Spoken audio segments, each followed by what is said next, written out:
ya con nosotros en el plató de Córdoba TV Carmen León, miembro de la plataforma cordobesa contra la violencia a las mujeres. Carmen, muy buenas tardes, bienvenida. Hola, buenas tardes. Y bueno, Carmen, lo comentábamos antes de entrar en directo, nos estamos recuperando todavía de un fin de semana tan trágico, tan tremendo, y ya recibimos nuevas noticias, nuevos casos, ese número de víctimas consecuencia de la violencia de género sigue creciendo. Verdaderamente difícil, y todo ello, como nos comentabas también antes de iniciar la entrevista, viniendo como veníais, con las pilas cargadas después de una jornada como la del sábado, ¿no? Efectivamente, las jornadas del sábado fueron de verdad para eso, para cargar pilas, porque ves a tantos miles y miles de personas en Madrid, y sobre todo lo más esperanzador para nosotras y para mí y para todas las compañeras es, no os podéis imaginar la cantidad de gente joven que había. Yo creo que la inmensa mayoría, que normalmente estamos acostumbrados a que estas manifestaciones feministas, pues somos ya gente más, que va, una cantidad, estábamos también personas mayores, pero la inmensa mayoría era gente joven y además muchísimos hombres, con lo cual la esperanza, veníamos diciendo, el movimiento feminista está fortalecido y era algo importante para nosotras ese encuentro de Madrid. Y no habíamos llegado cuando ya estábamos teniendo las primeras noticias, y desgraciadamente es que en 48 horas han sido 5 mujeres asesinadas. Y es terrible, es un jarro de agua fría. Yo lo que le decía a las compañeras, esto no puede aguarnos lo que hemos vivido, ni muchísimo menos, porque eso está ahí, y esa esperanza en que al final iremos consiguiendo un mundo más igualitario y con menos violencia machista, yo estoy convencida de eso.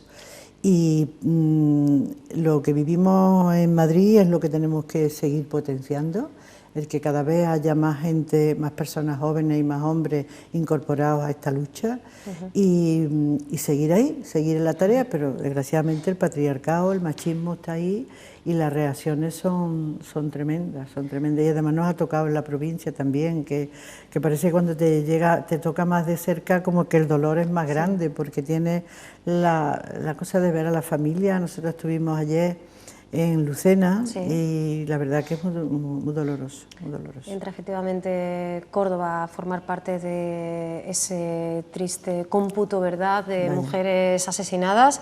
Y es que, bueno, como decíamos, todavía con la memoria de esas 3 mujeres, 2 en Llíria, en Barcelona, madre e hija, y además ante los ojos de ese hijo, de ese otro hijo. También, por supuesto, el caso de Antonia Bujalance, que según confirmaba ayer mismo el subdelegado de Gobierno en Córdoba, Juan José Primo Jurado, después de la autopsia que se le ha realizado tanto a los cuerpos de Antonia como al de Francisco, pues asistimos nuevamente a un caso de violencia de género. Pero bueno, más días y más muertes. La mujer de 65 años de Oviedo, ayer mismo, o ese hombre, bueno, pues que salía de su casa y que era herido de muerte por arma blanca en Logroño, pues a manos precisamente de la expareja, de su actual pareja. Así que víctimas, decimos, mujeres, hijas, bueno, lo vimos, ¿no?, muy bien, de una manera muy gráfica en esa propuesta de las tendillas, en esos zapatos rojos, víctimas mortales, y muchas veces no solo las mujeres, también su entorno familiar, los que sufren las consecuencias de este maltrato y de esta violencia. Claro, las víctimas, eso que se ha dado a llamar las víctimas colaterales, los hijos y las hijas, por supuesto, pero además en los países más subdesarrollados y en otros países con otras culturas, no solamente las mujeres, sino también las niñas sufren una cantidad de violencia machista grandísima.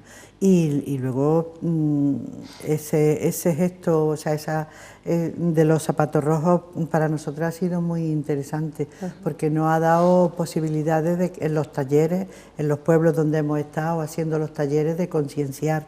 Y luego fue impactante, porque teniendo la conciencia de que lo que estábamos representando eran vidas truncadas, eran mujeres asesinadas, en todas aquellas tendillas llenas de zapatos rojos, la verdad que fue muy impactante. Pues lo cierto es Y que luego sí, que seguir trabajando. si cuando tomas conciencia de que nada más que en España, desde que llevamos cómputo en la plataforma, Sí. van más de 1000 mujeres asesinadas por sus parejas o sus exparejas, y estamos hablando desde el año 99, 2000, que tenemos nosotras el cómputo, es terrible. Eso explica esa oleada de zapatos rojos, esa marea violeta que hoy llegaba el pasado sábado, hace nada, este fin de semana, a la capital de España. Y bien, aunque hablamos de esos casos más recientes que aún se encuentran dentro de esa investigación, pues ya apuntan, ¿verdad?, todos los datos a que esos nombres de esas mujeres terminarán sumándose a ese inventario, a esa nómina de, bueno, pues de zapatos que se encuentran ya sin esos pies, y hacemos referencia a esa bellísima iniciativa cargada de sentido, y bueno, a la que se sumaba por supuesto también la plataforma que nacía ya por el año 97 a raíz del asesinato de Ana Orante y que ha tenido que ser testigo de tantísimas mujeres muertas más, ¿no? Tanto dolor y tantas mujeres asesinadas, tantas además cercanas en Córdoba y provincia, que no sé si ya deben ser 20, con María Antonia, pues debemos andar ya como en las 22, 23 en Córdoba y provincia, desde que llevamos el cómputo, y bueno, y ya esta es como la punta del iceberg, porque luego la cantidad de mujeres sufriendo maltrato, sufriendo violencia, sufriendo que están utilizando los maltratadores a sus criaturas para hacerle más daño todavía a ellas. Tenemos casos a nuestro alrededor que de verdad algunas veces no sabemos cómo porque es muy duro, es muy duro. Y es que son esas personas en concreto las culpables, los responsables, somos todos. Ahí hemos encontrado tenemos ese 016 y lo seguimos reiterando. Es necesario denunciar, y si no lo hacen algunas mujeres que una vez asesinadas sabemos que no habían presentado esas denuncias, desde luego si han tenido esas experiencias, esos episodios de maltrato anteriores, si se había iniciado ya ese ciclo de violencia, que por desgracia son muchos casos, hay que dar esa voz de alarma, y bueno, y por supuesto también llamar la atención en cuanto a esas medidas que provocan que se rompan y se vulneren las órdenes de alejamiento, porque nos encontramos todo tipo de perfiles, mujeres que han denunciado pero que aún así no han podido salvar la vida, y aquellas que directamente por miedo o porque, bueno, en el menor de los casos sí se han encontrado con un episodio puntual que ha terminado con su vida, pues no han podido dar comunicación. Normalmente cuando hay un asesinato no es una... le precede, efectivamente. Se haya hecho público o no se haya hecho público, no se llega a un asesinato de golpe. Un día para otro, Eso, como tampoco se llega a una violencia física sin haber pasado por una violencia psicológica, porque normalmente que para unas y para la espiral empieza con el desprecio, la baja que la autoestima de estas mujeres desaparezca, en fin, con un montón de cuestiones. Pero está claro que hay que seguir diciendo que hay que denunciar, pero también tenemos que ser muy conscientes que estamos atravesando una situación en la que las mujeres que denuncian, los recursos existentes están fallando. Nosotras lo denunciamos ayer en nuestro comunicado, denunciamos que las mujeres en España cada vez tenemos más dificultades, cada vez tienen más dificultades para romper esa espiral, porque cuando no hay independencia económica, cuando no hay los suficientes recursos, cuando tú sabes que pues es mucho más difícil que se ponga, y a nosotras mismas nos cuesta muchas veces trabajo decir denuncia, porque luego ¿y qué? Y eso hay que decirlo, que hay unas políticas, unas decisiones políticas que han optado por otro tipo de cuestiones y por no priorizar estos problemas gordos. Mientras no se considere la violencia machista como un terrorismo y se le dé un tratamiento con un pacto de Estado de todas las fuerzas políticas, esto no va a tener, la solución va a ser muy difícil. Claro, en efecto, más allá de esa ley que marcaba un antes y un después, hay que dotar a esos documentos de recursos, a esas iniciativas que contiene. Estamos viendo imágenes, bueno, de una intensísima jornada, la de ayer, asistíamos a media mañana en la puerta de la Diputación a esa concentración, por la tarde también en la Plaza Nueva, en Lucena, hacía referencia a ello, pleno extraordinario en los ayuntamientos de Baena y Lucena, concentración en el Boulevard de Gran Capitán, frente a la iglesia de San Nicolás, y bueno, pues no solo las diferentes autoridades, los representantes de las distintas administraciones, sino pues gran parte de la ciudadanía se sumaban a unos y a otros actos preguntando, como en esa pancarta que estamos viendo, bueno, pues ¿por qué nos matan? ¿Por qué continúa esta lacra para todas y para todos? Porque aquí efectivamente estamos todos implicados. Una sociedad, como decíamos ayer, una sociedad que tolera que los hombres asesinen a las mujeres es una sociedad que no se puede considerar ni progresista ni puede estar orgullosa de sí misma, o sea que es una vergüenza.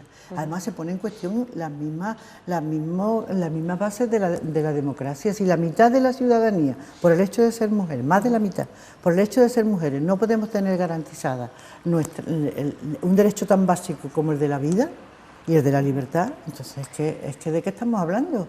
¿Dónde están los derechos humanos y dónde están los derechos constitucionales? Y lo que pasa es que nos sentimos tratadas como ciudadanas de segunda clase, porque de verdad si estos mismos 5 asesinatos en 48 horas hubieran sido de otro tipo de terrorismo, ¿tú crees que el tratamiento hubiera sido lo mismo? Seguramente que no, empezando por los medios de comunicación y terminando por la sociedad entera, hubiera sido de otra manera. Lo que pasa es que no acabamos porque como las víctimas en potencia de ese terrorismo somos solo las mujeres y además ese terrorismo no afecta a la estructura del Estado, pues ahí se queda. Entonces eso hay que decirlo, nosotros ya estamos, de verdad ya nos hemos olvidado de lo políticamente correcto, claro, y nos hemos olvidado ya de todo. Y seguimos diciendo, esto hay muchas razones para que se resuelva totalmente, pero no estamos dando los pasos adelante que teníamos que estar dando porque no hay una apuesta clara por parte de las instituciones que nos representan. Y eso lo tenemos que decir con todo el dolor del corazón, porque una ley, si no se dota de presupuesto económico, si no se dota de presupuesto económico y humano y de todos los recursos, pues se vacía de contenido. ¿Para qué nos sirve la ley integral tan estupenda que pusimos en marcha, que tiene algunas cosas para mejorar, pero si es que se está vaciando, si es que lo poquito que se había puesto en marcha se está vaciando de contenido por la falta de presupuesto? Eso hay que decirlo. Pues era un magnífico punto de partida y claro, máxime teniendo en cuenta que, bueno, pues este año, y no es algo además propio de este 2015, no es algo exclusivo, quiero decir, nos hemos adelantado a ese día de la eliminación de la violencia contra la mujer, el próximo 25 de noviembre, porque el mes ha comenzado con estas noticias, ¿verdad? Así que esto ya nos da una buena nota de esta necesaria reflexión que tenemos que hacer toda la ciudadanía. Y también el saber, decirle a la ciudadanía que es verdad que, porque a veces se piensa, ¿de qué sirve una manifestación o de qué sirve? Yo creo que al menos para cada persona tiene que servir, es decir, yo al menos he expresado públicamente este derecho que tengo yo a gritar contra la injusticia, públicamente he expresado mi rechazo a esta barbarie. Y ahora vamos a tener una oportunidad otra vez, porque la plataforma va a organizar, como ya sabéis, este año es el 22, el domingo 22 la manifestación, y tenemos una serie de actividades que si quieres venimos otro día y las contamos. Efectivamente, porque tenemos un programa como siempre, actividades completísimo, música, bici, concentración, mesas informativas, ¿verdad? De todo, como todo siempre. Tipo de actividades. Y ahí hacemos un llamamiento a la ciudadanía a que participe, al menos que no quede la cosa de decir el derecho al pataleo, el derecho al protestar y el derecho a denunciar, porque si no es que una siente que algo falta cuando las injusticias no se gritan. Bueno, pues que podáis seguir gritando esas injusticias, y Carmen, por favor, te pido que lo vuelvas a hacer aquí con nosotros. Muchísimas gracias por habernos acompañado. Muy bien. Y nosotros pues reiteramos esa necesidad no solo de sumarnos a esos actos que este año van a tener lugar el 22 de noviembre, sino también, como decimos, de descolgar ese teléfono y llamar a ese 016, ese teléfono gratuito que no aparece en ningún registro, que no va a constar en ninguna factura, para que podamos bueno, pues poner en comunicación lo que nos esté sucediendo o lo que esté sucediendo a un vecino, a un familiar, a un amigo, a una persona que sepamos que está atravesando pues, por un trance como este. Carmen, muchísimas gracias y hasta muy pronto. Muy bien, gracias a vosotros.